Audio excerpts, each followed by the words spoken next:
Señor, te damos muchas gracias porque podemos estar, Señor, domingo, pues todos juntos, Señor, el primer día de la semana, el día que tú santificaste, Señor, el día en que tú descansaste de toda la obra que hiciste.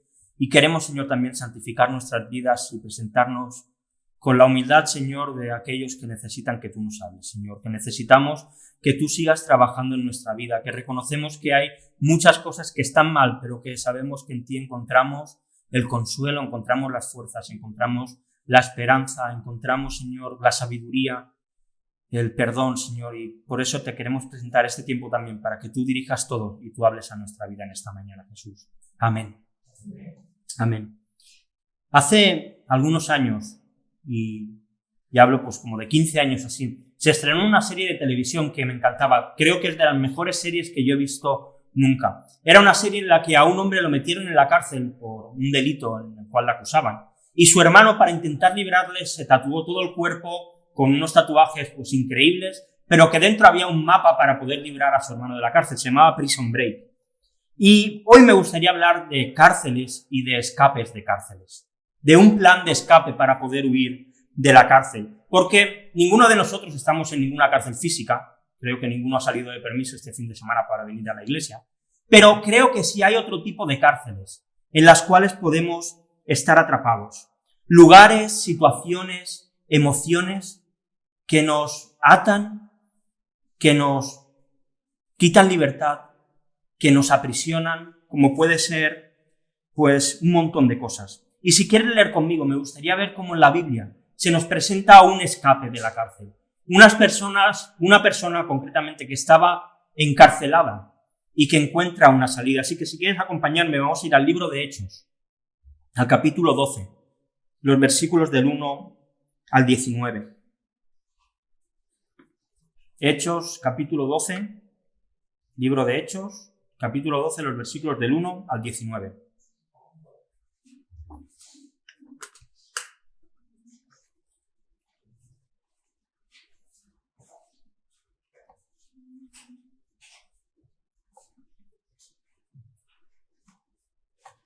¿Sí lo tenéis? Vale, pues dice así. En aquel mismo tiempo, el rey Herodes echó mano a algunos de la iglesia para maltratarles. Y mató a espada a Jacobo, hermano de Juan. Y viendo que esto había agradado a los judíos, procedió a prender también a Pedro. Eran entonces los días de los panes sin levadura. Y habiéndole tomado preso, le puso en la cárcel, entregándole a 4 grupos de 4 soldados cada uno, para que le custodiasen. Y se proponía sacarle al pueblo después de la Pascua. Así que Pedro estaba custodiado en la cárcel, pero la iglesia hacía sin cesar oración a Dios por él. Y cuando Herodes le iba a sacar, aquella misma noche estaba Pedro durmiendo entre 2 soldados, sujeto con 2 cadenas, y los guardas delante de la puerta custodiaban la cárcel. Y he aquí que se presentó un ángel del Señor, y una luz resplandeció en la cárcel. Y tocando a Pedro en el costado le despertó diciendo: levántate pronto. Y las cadenas se le cayeron de las manos. Le dijo el ángel: cíñete y ándate las sandalias. Y así lo hizo. Y le dijo: envuélvete en tu manto y sígueme. Y saliendo le seguía, pero no sabía que era verdad lo que hacía el ángel, sino que pensaba que veía una visión. Habiendo pasado la primera y la segunda guarda, llegaron a la puerta de hierro que daba a la ciudad, la cual se abrió por sí misma, y salidos pasaron a una calle, y luego el ángel se apartó de él. Entonces Pedro, volviendo en sí, dijo: ahora entiendo verdaderamente que el Señor ha enviado su ángel y me ha librado de la mano de Herodes y de todo lo que el pueblo de los judíos esperaba. Y habiendo considerado esto, llegó a casa de María, la madre de Juan, el que tenía por sobrenombre Marcos, donde muchos estaban reunidos orando. Cuando llamó Pedro a la puerta del patio, salió a escuchar una muchacha llamada Rode, la cual, cuando reconoció la voz de Pedro, de gozo no abrió la puerta, sino que corriendo adentro, dio la nueva de que Pedro estaba en la puerta. Y ellos le dijeron: estás loca. Pero ella aseguraba que era así. Entonces ellos decían: es su ángel. Mas Pedro persistía en llamar, y cuando abrieron y le vieron se quedaron atónitos. Pero él, haciendo con la mano señal para que callasen, les contó cómo el Señor les había sacado de la cárcel. Y dijo: haced esto saber a Jacobo y a los hermanos. Y salió y se fue a otro lugar. Luego que fue de día, hubo no poco alboroto entre los soldados sobre qué había sido de Pedro. Mas Herodes, habiéndole buscado sin hallarle, después de interrogar a los guardas, ordenó llevarlos a la muerte. Después descendió de Judea a Cesarea y se quedó allí. Amén. El texto nos sitúa en qué estaba pasando por aquel entonces. Se nos dice capítulos antes que Esteban lo habían matado, era el primer mártir pues, del cristianismo, los judíos habían acabado con él. Hay una gran persecución contra todo lo que suena a Jesús, contra todo aquel que quiera seguir a los cristianos, y Herodes también se une a esta persecución y mata a Jacobo, que era uno de aquellos discípulos más cercanos de Jesús que estuvieron con él en la transfiguración, es decir, una de las personas más cercanas. Y esto, pues, hace que acabe también Pedro encarcelado.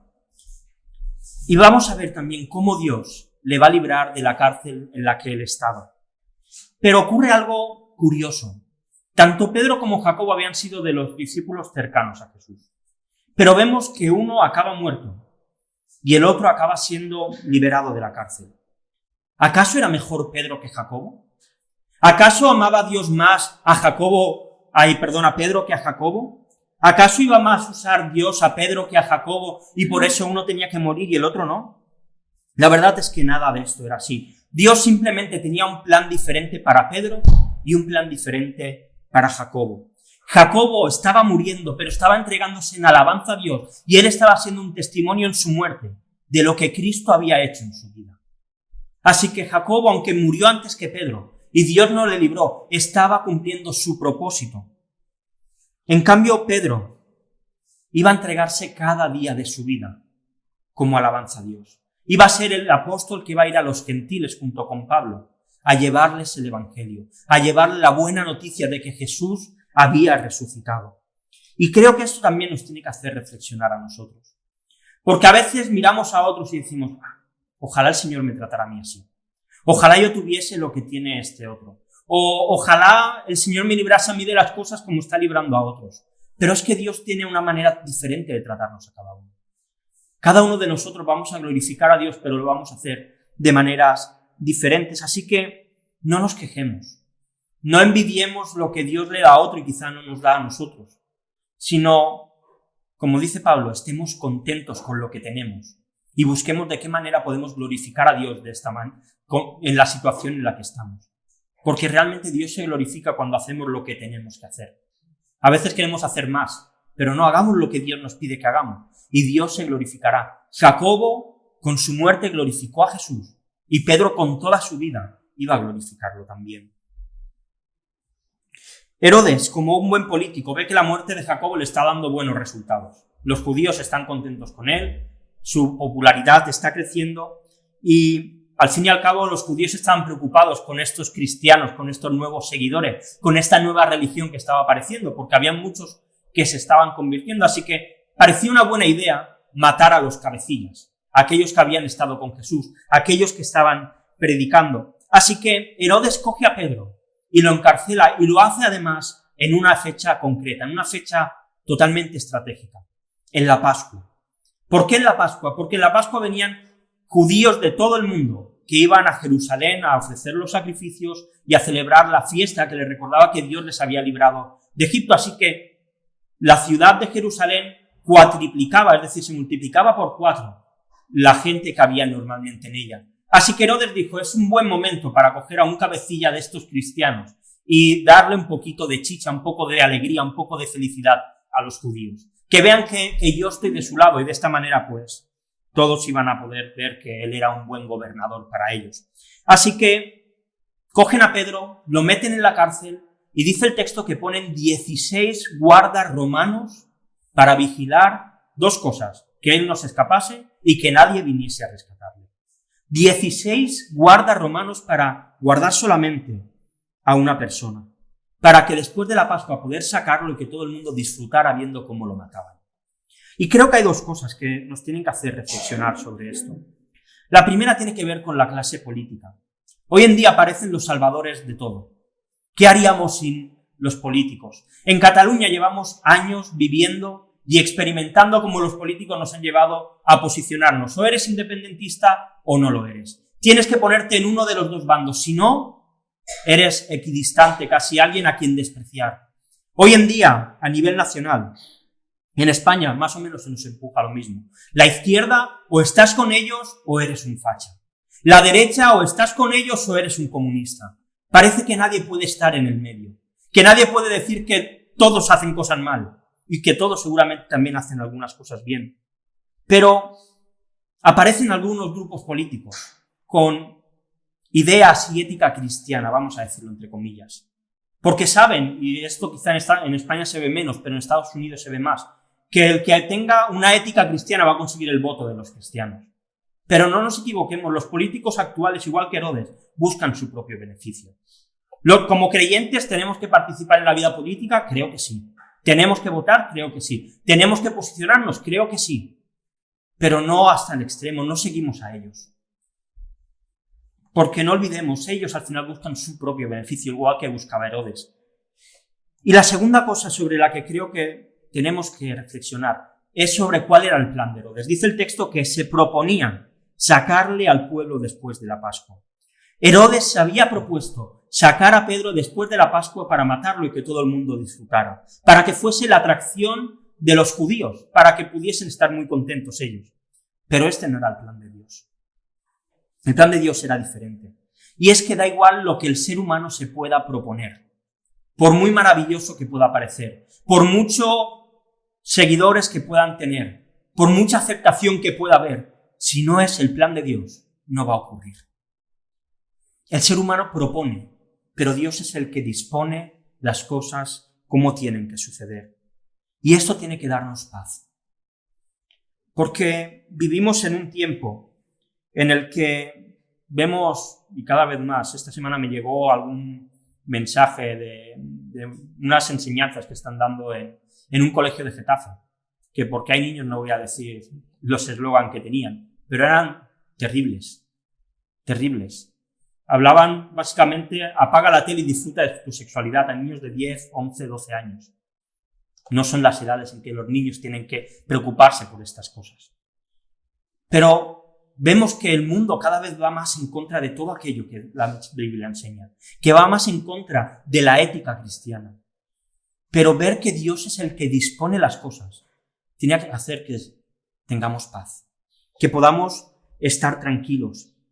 Por eso no tenemos que temer a nadie. Dios sigue teniendo el control. Dios sigue estando al mando de todo. Y lo vemos con Pedro. Y en nuestra vida va a ocurrir exactamente igual. Dios sigue al mando. Así que Pedro está en la cárcel. ¿Y qué es lo que hace la Iglesia? Si esto ocurriese hoy en día, la Iglesia se movilizaría. Empezaríamos a llevar, reclamaciones al gobierno, al Tribunal de Estrasburgo contra los derechos humanos, haríamos manifestaciones, haríamos un montón de cosas para defender a los nuestros, para que nadie nos libre de nuestra libertad de expresión, de poder decir lo que pensamos. El Consell Evangélic, que es el órgano que tenemos en Cataluña, Ferede, se encargarían de reclamar que esto no ocurra, como ya hacen cuando hay algunos abusos por parte del gobierno. Pero en cambio, creo que lo que no haríamos es lo que hace la Iglesia en el caso de Pedro. Se pusieron a orar sin cesar. Se pusieron a orar sin cesar. En aquel momento era normal que la Iglesia no saliese a la calle. Es más, se reunían a escondidas para que no les mataran. Era normal que no saliesen con pancartas a protestar en contra de Herodes, porque su vida estaba en juego.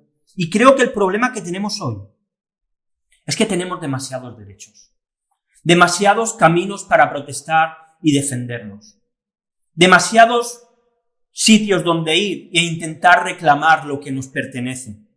Y creo que todo esto está bien, pero cuando todo esto se pone en lugar de la oración, demuestra que nos hemos equivocado.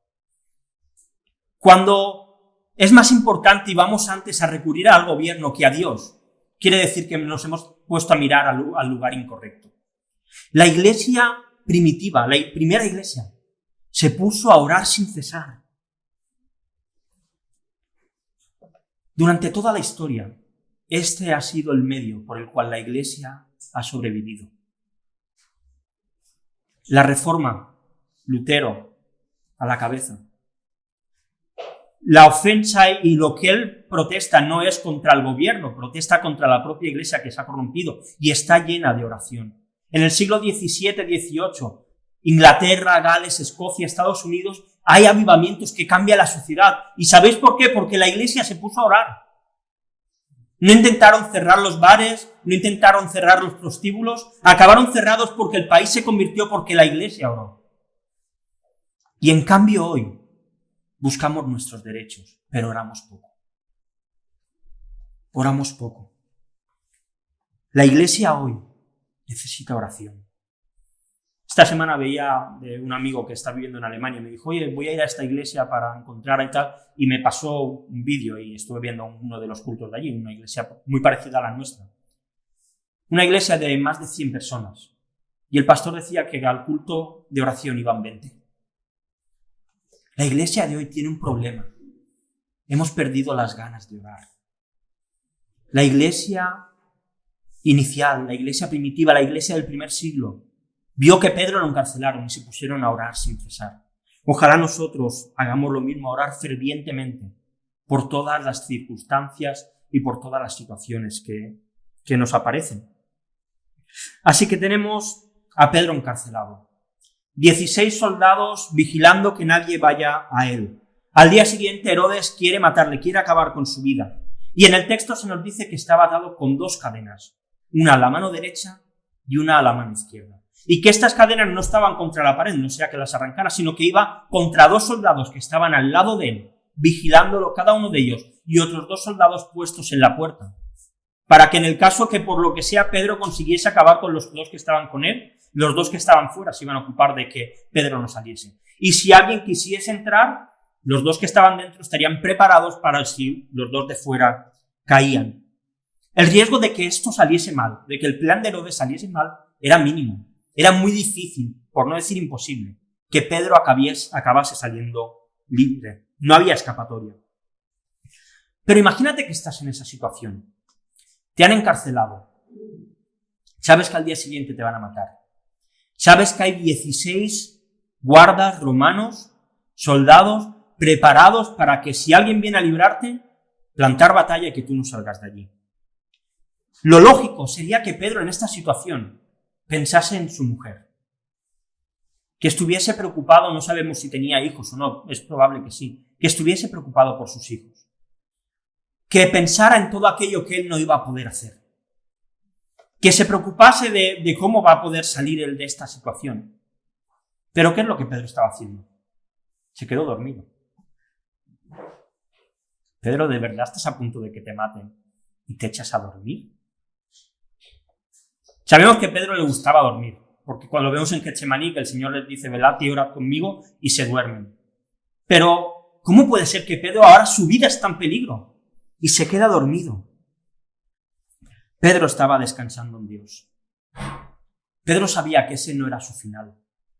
En el capítulo 21, versículo 18 y 19 de Juan, cuando Pedro está con Jesús, que Jesús le dice, Pedro, ¿me amas? Por 3 veces y Jesús le dice, apacienta mis ovejas. Le dice, de cierto te digo, cuando eras más joven te ceñías e ibas a donde querías, mas cuando ya seas viejo, extenderás tus manos y te ceñirá otro, y te llevará a donde no quieras. Esto dijo dando a entender con qué muerte había de glorificar a Dios. Y dicho esto añadió, sígueme. Jesús le había dicho a Pedro, tú vas a llegar a viejo. Y Pedro, aunque aparentemente no había salida de ahí, estaba tan confiado en las palabras de Jesús que se quedó dormido. Y quizá tú te sientas que estás en una cárcel. Quizá tu cárcel sea tu matrimonio, quizá tu cárcel sea tu trabajo, quizá sea una depresión, quizá tu cárcel sea tu economía, quizá sea una adicción a la pornografía, al juego, al tabaco, al alcohol, a la comida, al café, a la televisión. Hay muchos tipos de adicciones, a veces nos quedamos con 2 o 3, hay muchas. Quizá tu cárcel sea el pecado ese con el que llevas tanto tiempo luchando y que cuando parece que lo vences, vuelves a caer. Quizá tu cárcel sea una enfermedad, quizá tu cárcel sea la soledad, quizá tu cárcel sea el creer que nadie te quiere, quizá tu cárcel sea la que estás pensando ahora mismo. Porque la realidad es que todos tenemos cárceles. Todos estamos atados con cadenas que muchas veces nos impiden avanzar, que muchas veces nos hacen sentir que no podemos ni siquiera movernos, que estamos totalmente atrapados. Y seguramente como Pedro, bueno, al contrario que Pedro, no consigues dormir por la noche. Tu cárcel te quita el sueño, tu cárcel te quita el hambre, tu cárcel te crea ansiedad, tu cárcel te crea preocupación. Y cuando esto sucede, lo que demuestra es que hemos dejado de mirar a Jesús. Lo que demuestra es que hemos dejado de recordar sus promesas. Pedro se quedó dormido porque estaba totalmente confiado en Jesús. ¿Cómo duermes por la noche? ¿Cuánta ansiedad tienes? ¿Cómo de nervioso vives? Estas son las evidencias de que quizás estás en una cárcel y has dejado de recordar las promesas de Jesús. Pero Pedro, estando en la cárcel, atado, dormido, dice el texto que se aparece un ángel enviado por el Señor, que toda la cárcel se ilumina, le da un golpecito a Pedro y le dice: Pedro, despierta, que tenemos cosas que hacer. Le dice: ponte las sandalias, átatelas, tápate. Llevaban como una especie de túnica y quizá de dormir, pues como estuviese, se había descubierto, estaba medio desnudo. Dice: tápate, cúbrete, levántate y vámonos. Pedro no sabe bien lo que está pasando. Él dice el texto que piensa que es una visión, no tiene claro qué es, pero se pone a seguir a este ángel. Y no sabemos qué pasa con los guardas, pero habían dos a su lado y dos en la puerta. Y la puerta se abre y ellos salen. Probablemente estos guardas habrían quedado dormidos, no sabemos exactamente qué pasó. Habían 12 soldados más esperando para que nadie viniese a por Pedro. Pedro atraviesa todas las puertas de aquella cárcel hasta llegar a la calle y nadie les detiene. Esto es algo alucinante. ¿Qué ha hecho Pedro aquí? Una cosa solo: obedecer. Lo que el ángel le iba diciendo que hiciese, Pedro simplemente obedeció. Él estaba dormido, estaba atontado, estaba en una cárcel de máxima seguridad y este ángel se encarga de librarle. Y Pedro confía totalmente en este enviado del Señor para poder salir de la cárcel. Y creo que esto es un consuelo enorme para nosotros. Un consuelo increíble, porque no hay ninguna cárcel en la que tú puedas estar de la que Jesús no te pueda sacar. No hay ninguna cárcel, por fuerte que puedan ser las cadenas que te sujetan, de la cual Dios no te pueda librar. Da igual la seguridad que haya en ella, da igual lo difícil que te pueda parecer. No hay cárcel que pueda guardarnos y atraparnos si Dios quiere sacarnos de ella. Ninguna. Da igual lo fuerte y lo numerosa que sean los guardas que hay en la puerta. Si Dios está con nosotros, ¿quién está contra nosotros? Si Dios está a nuestro lado, da igual el enemigo. Nosotros podemos tener enemigos, podemos tener gente que nos venza. A Dios no le puede vencer a nadie. Satanás no es el enemigo de Dios. No están a la par. El diablo es inferior a Dios y se sujeta a lo que Dios dice. No hay cárcel que pueda atrapar a un hijo de Dios y cuando Dios quiere sacarnos, nos saca. No hay cadena que nos impida movernos si Dios dice que nos movamos. No hay manera de que nada ni nadie detenga al Hijo de Dios al cual Dios quiere librar. Jesús sigue peleando por nosotros.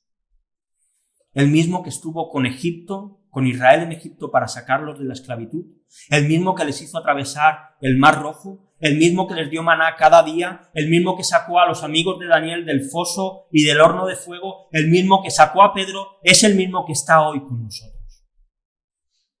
Es el mismo que nos liberta, es el mismo que nos acompaña, es el mismo que nos cuida, es el mismo que nos guía. Es el que nos lleva a través de las puertas donde están los guardas que aparentemente no nos iban a dejar escapar. Él está allí y nos acompaña y nos da victoria. Da igual la cárcel en la que estés. Antes igual te he dejado un poco así. Da igual la cárcel en la que estés. Jesús está con nosotros. Da igual lo fuerte que sean las cadenas y las veces que hayas intentado librarte de ellas. Jesús está con nosotros.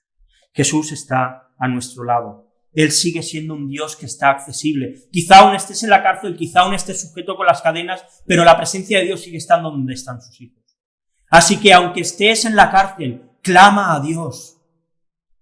Aunque estés atrapado, aunque te veas que no puedes salir, Dios sigue estando accesible. Porque Jesús murió y el velo del lugar santísimo se rasgó para que pudiésemos entrar ante la presencia de Dios. Da igual la cárcel. Dios sigue estando accesible. Y Pedro se encuentra en la calle y dice el texto que volviendo en sí, dijo: ahora entiendo verdaderamente que el Señor ha enviado su ángel y me ha librado de la mano de Herodes y de todo lo que el pueblo de los judíos esperaba. Pedro por fin se da cuenta que todo lo que ha vivido no era una visión, que no era un sueño, sino que era real, que Dios le había librado y que Dios era más poderoso que Herodes. Y te pregunto, y también me hago yo esta pregunta, cuando las cosas se arreglan, porque cuando estamos en la cárcel somos muy rápidos para decirle: Señor, sácanos de aquí. Pero cuando salimos, ¿reconocemos que es Dios quien nos ha sacado? O en cambio pensamos: bueno, es que gracias a esto, es que gracias a lo otro, es que gracias a que he tenido esta idea he podido salir. ¿Reconocemos que es Dios el que obra y el que hace las cosas?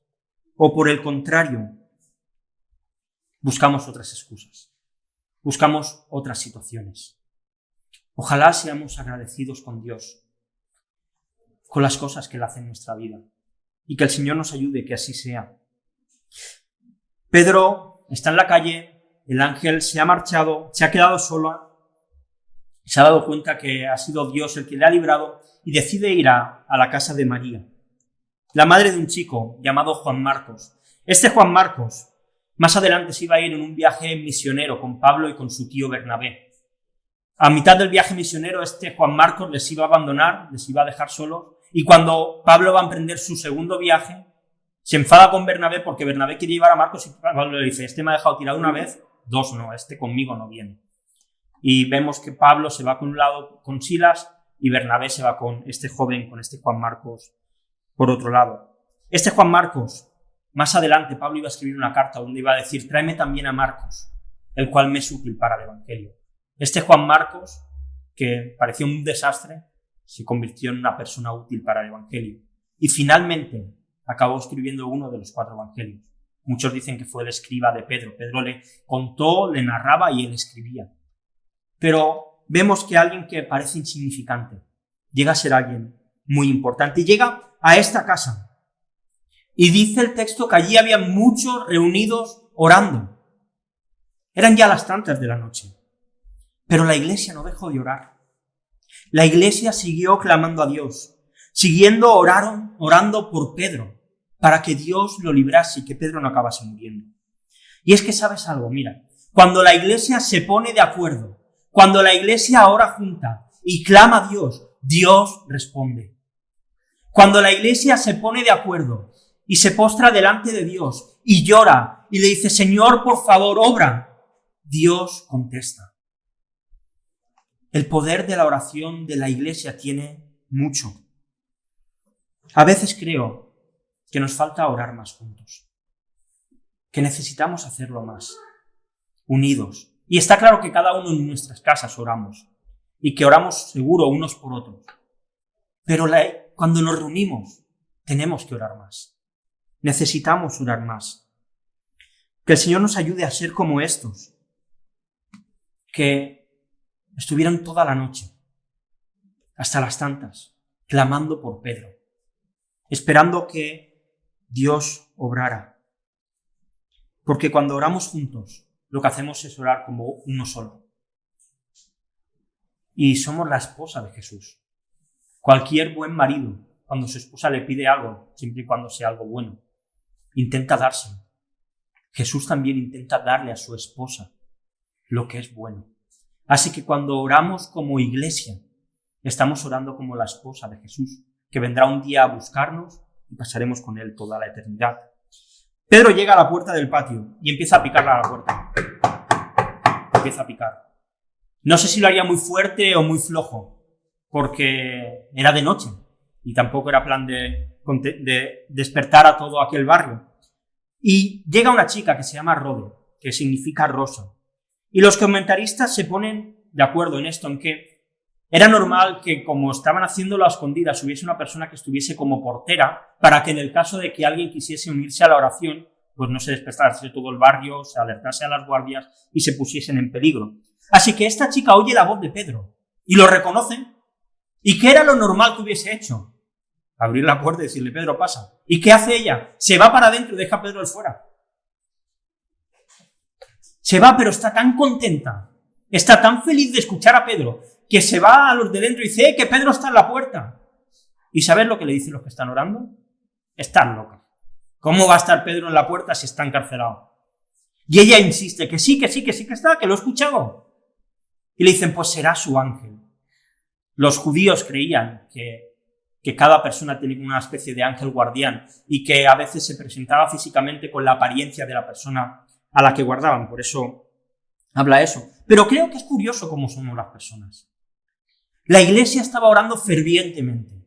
La iglesia había pasado toda la noche orando, esperando que Pedro sea librado.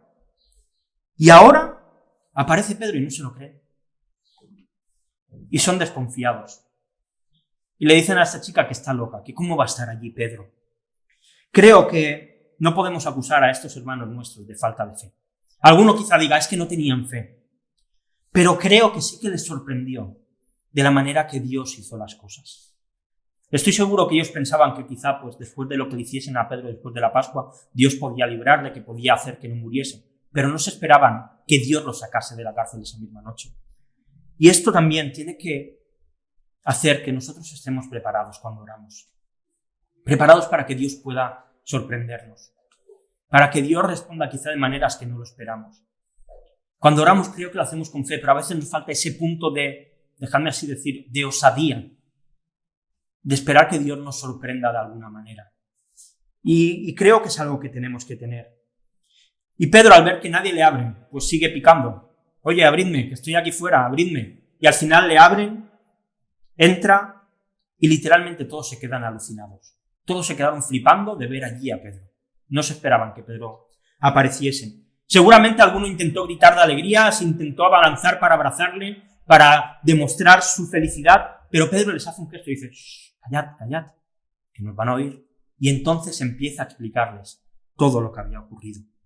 Pedro le explicó cómo el Señor le había sacado de la cárcel. Qué rápidos somos cuando tenemos un problema para pedir a otros que oren por nosotros. Y esto es muy bueno. Tiene que ser así. En la iglesia nos llama al Señor a llevar las cargas los unos de los otros. Es decir, que si tú tienes un problema y me lo dices, es algo bueno porque voy a poder orar por ti. Si yo tengo un problema y te lo digo, es algo bueno porque vas a poder orar por mí. Y muchas veces hay cosas que quizá tendríamos que decir y pedir oración y no lo decimos, quizá por vergüenza, quizá porque no queremos pues, que todo el mundo lo sepa, pero creo que es bueno, aunque sea quizá una persona, cuando tienes alguna petición, que la ofrezcamos para que oremos unos por otros. Pero creo que sí que hay algo que sí que no hacemos nada bien. Y es que muchas veces Dios contesta y nos callamos. Hay algo que llevamos mucho tiempo orando, que llevamos mucho tiempo pidiendo, y Dios contesta y no lo decimos. Y creo que esto está mal. Pedro lo que hizo fue decirles: el Señor me ha sacado de la cárcel. Y cuando oramos y presentamos nuestras peticiones, cuando Dios contesta, tenemos que decir: hermanos, que Dios ha contestado esto que llevábamos tanto tiempo orando. Porque esto fortalece nuestra fe. Porque esto nos une unos con otros. Nos hace ver que Dios contesta las oraciones. Produce gozo, produce alegría. Y nos hace crecer como iglesia. Así que, cuando Dios conteste una oración, dilo. Cuando Dios haga algo, no hace falta contar un testimonio de 20 minutos.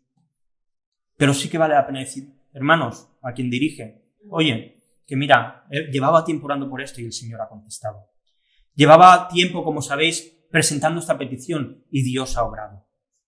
Hagámoslo porque esto, de verdad, nos hace crecer. nos hace aumentar la fe. Nos hace ver que Dios no es alguien que está ahí arriba y que no tiene nada que ver con nosotros, sino que Dios contesta nuestras oraciones. Acabo ya. Pedro había acabado encerrado en la prisión. Herodes le había atrapado.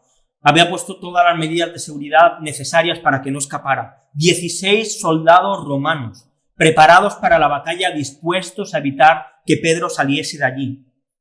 Su futuro era totalmente incierto. Pero una vez más, los planes de Dios quedan por encima de los planes humanos. Lo que Dios había determinado que iba a pasar, pasa. Y Pedro sale de la cárcel. Pero en esta situación vemos que la iglesia se pone manos a la obra.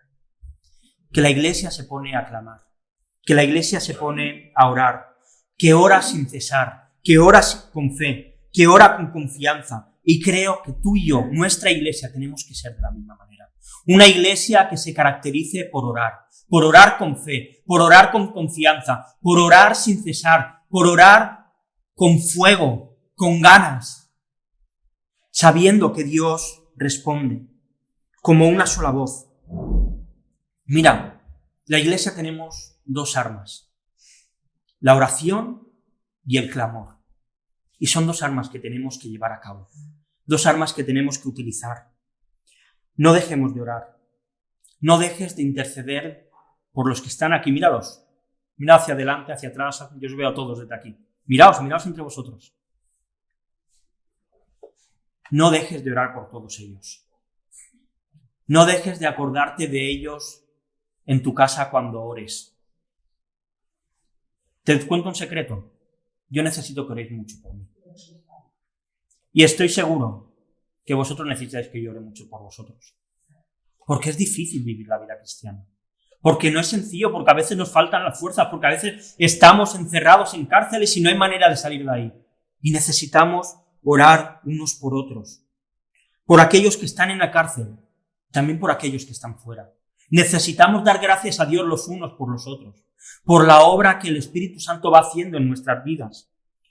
Nuestra iglesia se tiene que llenar de oración, de clamor y de intercesión. Es básico.